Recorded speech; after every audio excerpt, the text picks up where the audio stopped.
It was that awkward moment when you know you have done wrong, you know you have gone awry, you have come to an erroneous conclusion, but yet you don't know why or when you made that mistake. You're not sure where to go from here. It was this past week when my chavrusa and I stared blank-faced at each other, totally baffled and unsure of where we went wrong, as the way we had studied the steps of the Gemara, we were led to the conclusion that if one used this Sukkah on the holiday of Sukkot, this case study, the Sukkah, would be valid and one could use it to fulfill his mitzvah of yeshiva Sukkah on the holiday. And to confirm and solidify our halachic decision, the way we had understood the steps of the Gemara that the Sukkah should be kosher, we opened up to the Rambam's Laws of Sukkah, chapter 5, to understand how the Rambam learned this Gemara and to make sure that we were correct. And lo and behold, the Rambam paskined the opposite from what we had thought. The Rambam had learned the steps of the Gemara differently that led him to a different conclusion, and now clearly we had gone awry. We had messed up in one of the steps, misunderstood something that ultimately led us to conclude differently than the Rambam. And that's never a good feeling, to ever come out with a different conclusion than the Rambam. So we weren't sure what to do. And so we stood there blank-faced, staring at each other, just blinking, thinking, well, what should we do now? And one of us said, I know, let's go find Hagrach al Harambam. Let's go find the great Reb Chaim Brisker, Reb Chaim Soloveitchik's commentary and explanation, analysis of the Rambam to understand it. And so we did. We sprinted over to the bookshelf. We grabbed the big, tall, black book with the gold letters, Chidushi Hagoin Reb Chaim al Harambam. We went to go find that specific halacha that would help us to understand why the Rambam understood it in that way. And we pored over the text. We tried our utmost to understand what Reb Chaim was saying and why the Rambam concluded differently than we had, and we just couldn't get it. We didn't understand what Reb Chaim was saying.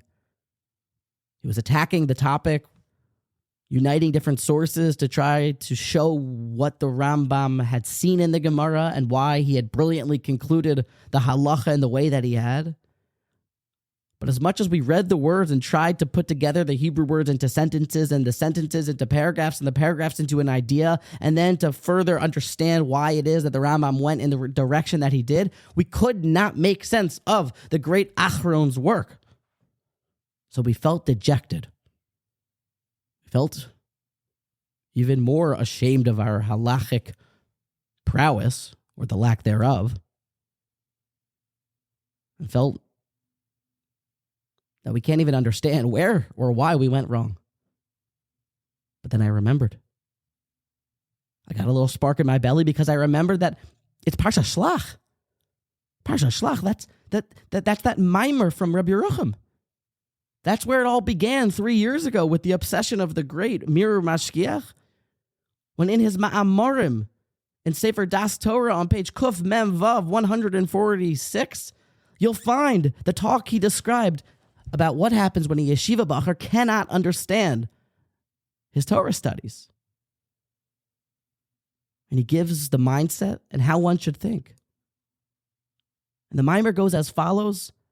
I'll tell you why it gave me such a newfound appreciation of one's pouring efforts into his growing in his Torah and his mitzvos, and also gives us an exact, clear, and definitive definition of what is our one established principle that we should be developing in our Judaism in 2024. Cut and dry, clear as the sun shining high in the sky. The mimer goes as follows. Rabbi Yerucham develops the point that as the generations go down from Har Sinai, when things were beautifully bright and clear, there was or in the world, or Ein Sof, HaKadosh Baruch Hu lit up the world, things were beautiful and great. But as the generations descend, really as they further themselves from Har Sinai, the generations become more and more dark. The choshech al pnei tehayim, the darkness, begins to take over the world, and the light begins to decrease. The sages, the Talmidei Chachamim, their stature follows along with this process that Moshe Rabbeinu had it all on the tip of his tongue, even in his esophagus. For the divine spoke from his esophagus. Yehoshua had it. The Malachim, the Shoftim, they had it. The Amoraim, the Tanoim. But as the generations go, there becomes more and more darkness and less understanding of the light of Hashem's Torah. The Doros HaAchronos, the generations before Mashiach. And it is no secret that it's many thousands of years since we have had the Beis HaMikdash destroyed, that we've been sent into Gullus. So in this generation, of course, we are surrounded by tremendous darkness. Darkness in so many aspects, in so many realms, where it's hard to see the light of Hashem. But a person needs to remember that for someone to make an impact, to bring the light of Hashem into the world, his candle only shines and makes an impact if his candle is lit in the darkness. Rabbi Yerucham says, it is the choshech, the darkness, that is kovea amakom yoser gadol min ha'or, that a person's effectiveness to bring light into the world, it is more efficacious in total darkness. So, in setting a pasuk, that is why Koheles tells us in the really very beginning, Al Tomar, a man should never say, Ma hoya shahayamim arishonim hayu tovim me'ela. Oh, the old generations, it was better that way in the good old days. Never say such a thing. The Medrash Koheles, Zion Yud, talks about how Yehoyada was at the same level of Aaron HaKohen, and clearly hard to understand because Aaron HaKohen was absolutely incredible. Literally the Kohen Gadol, Yehoyada, many generations later. How is it possible? How can we equate such two differently towering giants? Aaron seemingly is larger than Yehoyada, but because of the generation and because of the continuous descent, it becomes more and more darkness. And a mensch is judged based on his generation, according to your surroundings. And Aaron and his generation, Yehoyada and his generation, Yehoyada was greater or was as great as Aaron. To clarify, it doesn't mean that Yehoyada did not study Aaron HaKohen's Sfarim. For of course, Aaron HaKohen, he knew more. He was larger in chachma, in stature, in godless, in his because clearly he's standing inside of the Kodesh HaKadoshim with the tzitz of Kodesh Hashem on his forehead. He's Aaron HaKohen, the brother of Moshe Rabbeinu, had prophecy in his infancy. Of course, the greatest of great. But the light, was more revealed at that point. So Yehoyada does study Aaron HaKohen's works. But in Hashem's eyes, the light that he brings to the world, the light and its effectiveness is judged according to the generation. And here comes the paragraph that's the kicker. It very much was the paragraph heard around the world. With his heart on fire and his lips pronouncing the words of Hashem, he turns to the Bachram and says, Ha'im milsa zutartahi. Is it something small? Masheboyamim erchokim, that y'all Bachram have traveled from around the world to the town of Mir Me'ever Layamim, Umemedina Shoinos, from countries, from Germany, from Spain, from France, from Switzerland, from America, Mitach Kushiyos Harabim Lilmoid B'Yeshiva, through tough traveling situations. You've all overcome that Nesayon to come and study Torah here in Belarus, here in Yeshiva Mir. Is that something small? Halazois loitikru hider mitzvah. Is that not something incredible? Ben Yeshiva, a person involved in the Yeshiva Kahayom, somebody that is studying Torah seriously today in these generation, that puts in sufficient effort to understand the Gedolim's works and their chachma. He's studying the books of the sages, from generations previous, those of the likes of Rabbi Akiva Eger the Ksois, the Nesivis, the Kli Yakar, with all of his determination and will, and yet with all of his will, he still cannot understand what the gadol means when he is trying with his chavrusa, with his utmost effort to make sense of the Rambam according to Reb Chaim Soloveitchik's understanding, but yet because of his inadequacies or his lack of understanding, because of his cognitive capabilities are limited, Avol soif kol soif, but yet still you should know Yitachein v'hanu yoiser gadol min oso gadol atzmo, that anyone in that generation who puts in sufficient effort is greater than even that gadol himself, the one who authored the work. I didn't say that. Reb Yerucham said that. I remembered that, and that gave me hope. It made me feel confident. It made me feel a little awkward, because how could I be anywhere near some of the great sages of yore? But Rabbi Yerucham continues. Be'emes, in truth, ki ein safek bazeh, I don't have a doubt about it. There isn't the slightest doubt about it. But I can no longer continue to speak about it. I cannot continue to discuss the greatness of you, yeshiva bachrim, of you, studiers of Hashem's Torah. Oh, lest y'all become self-centered balei gaiva, because you understand your self-worth and your greatness. So I must stop discussing the matter. That's the mimer, Parshas Shlach. That's the paragraph. I looked at my chavrusa. I said, Alicia, we don't understand. But the light that we're bringing to the world, we're misyagea hatev, and we put in sufficient effort. We mustn't drop our countenances. We must stand up strong and feel confident. Even if we don't fully understand why we paskin differently than the Rambam. A mensch in this generation can poel os, can bring into effect so much light because of the darkness. And practically the way we are judged is according to our generation. We have, after we pass away, it should be at 120 to stand and give a reckoning about our actions. And with Hashem sitting on the bench, with the jury presiding next to him, Yisrael Salanter says that the jury is made up of those sages from the generation that you had just deceased from. You're going to see the sages that live in 2024. You aren't going to see the Rashba and the Rambam, because we're going to be judged by, it would have been Reb Chaim Kanievsky in last generation, but in this generation, it's the young scholars and the Talmidei Chachamim that overcame the odds, that showed that in this generation it's still possible to become a totally God-fearing Jew. Those are the judges, because they show that it is possible in a generation of darkness.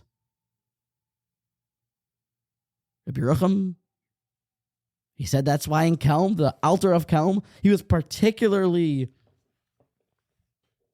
focused on educating the students to never steal even the slightest bit, because he knew that Rabbi Yisrael Salanter, who had just passed away, was going to be sitting on the bench up in the next generation, up in Olam Haba.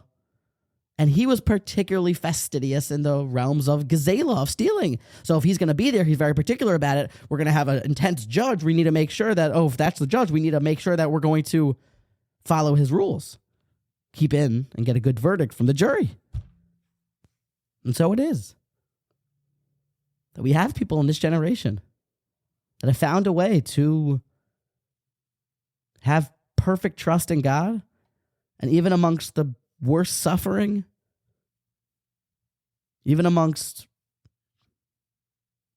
their families being annihilated by the horrible Holocaust, still they're able to have a smile on their face and trust in God.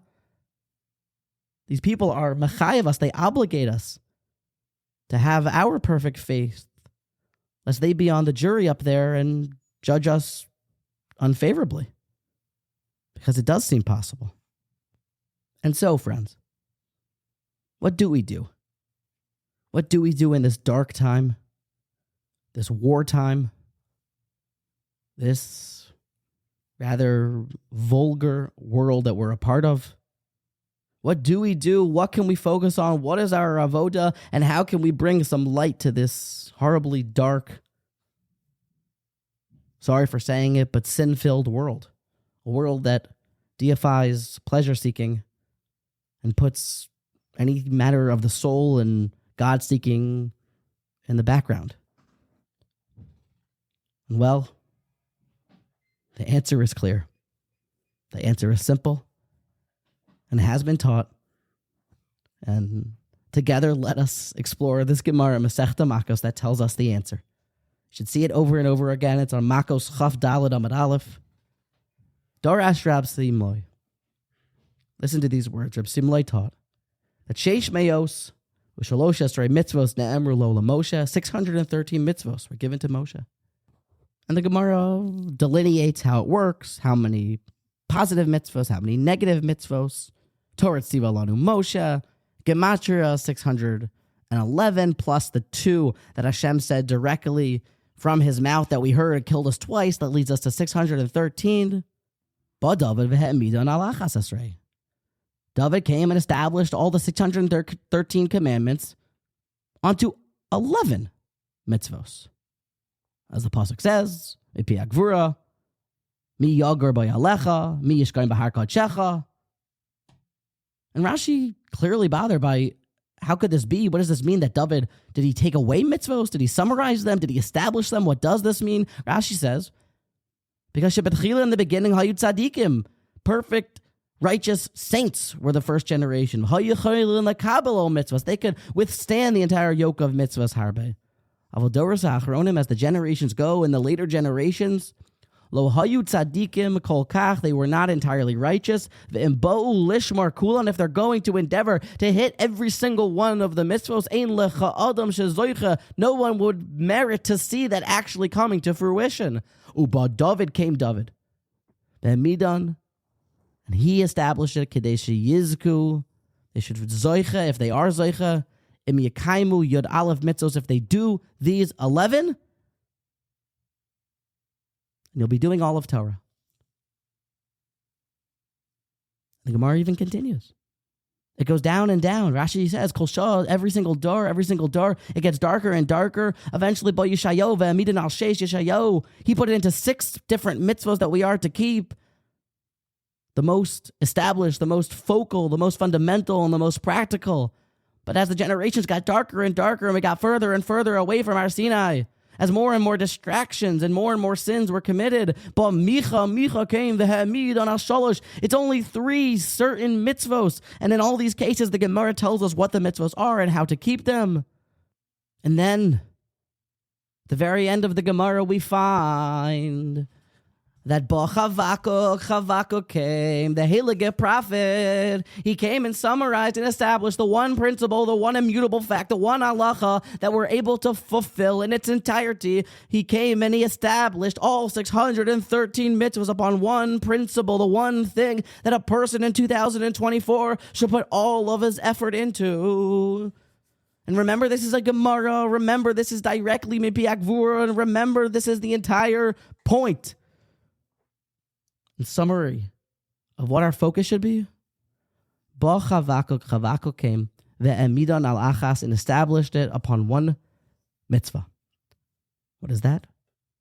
Shenemar, as the pasuk says, v'tzadik be'emunaso yichya, but the righteous person shall live by his faith. Faith. Emunaso, emunah, faith in God. That is the mitzvah that is required and asked of us.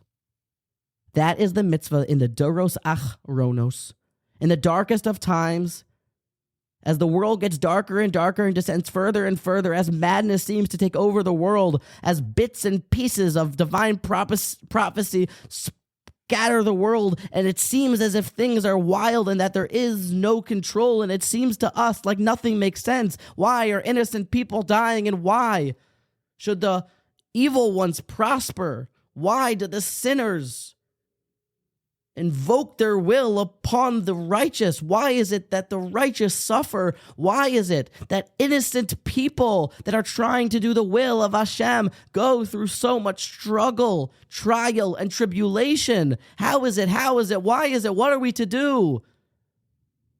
B'chavakuk, there's one thing that we have the ability to overcome and to fulfill in its entirety. It is our Emunah, our faith, our trust in God. The righteous person lives by his faith. Betachlas hapashtos. Faith in its basic definition. Faith, the confidence or the trust in Hashem that all that he does is good, is just, is moral, that all of his doctrines, all of his moral principles and teachings are perfect. Faith. Certainty that even in the darkness, when there is no evidence, no proof of Hashem's existence, it's darker than dark, and the ikvisa de Mashiach, we still hold unshakable faith in Hashem. That mitzvah, tzadik be'emunaso yichya, that is our job. To be perfect in that area. All 613, those days are over. They'll state in the Gemara. Perfect in 11, perfect in 5, perfect in 2. Maybe in generations before, but perfect in faith. It's our obligation and responsibility to have perfect faith in God no matter what's going on. Perfect faith. That's our job. Lahagid ba'boker chastecha, we say in davening. To speak in the bright morning of your kindness, ve'emunascha ba'leilos, and of your faith, of your Emunah in the darkness. That's 2024. That is our job, ve'emunascha ba'leilos. Seems confusing, but the world is very simple. It is all one. And in order to educate ourselves and further solidify our faith, it can't just be lip service when we remind ourselves of the 6 things, sheish mitzvos tamidios, or the remembrances that we're supposed to recall every day to solidify our faith. You should meditate on those. We should think about them. Remember that God took us out of Egypt, and remember that he exposed himself to one nation, and remember that he made a unique relationship with us, and remember that we had a base on Mikdash with miracles, and remember and recall and understand, so that will help you in your faith to endure. You learn the basic Tanakh with Rashi's commentary, for all of Emunah is in it, says Reb Yerucham. When you understand the basic stories, you understand these people, what they stood for, and you understand the timeline of Jewish history. When you see the basic outline, the bare bones and structure, you understand, Emunascha ba'leilos, I'm here for a reason, and I understand the Emunascha ba'leilos, how my faith can be ironclad in the darkest of night. Faith, unshakable, unwavering faith in Hashem, no matter the challenges. It is possible. And that's our job. And then, my chavrusa and I, after a bit of a tangent and when we discussed this topic, We pepped ourselves up. We went right back to the Sefer of Hagrach al Rambam to understand the Rambam again. To tell you the end of the story, we never really understood why the Rambam paskined one way and we didn't understand or come to that same conclusion. But all I know is that our faith was improved. Our morale became high-end, top-notch.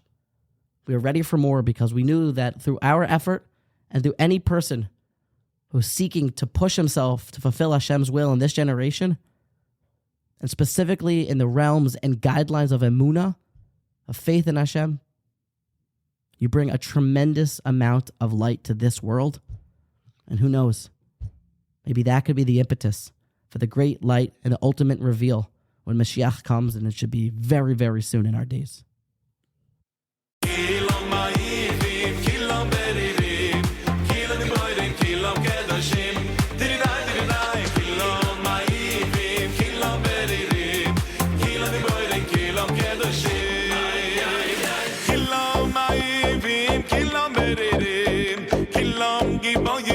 Kilam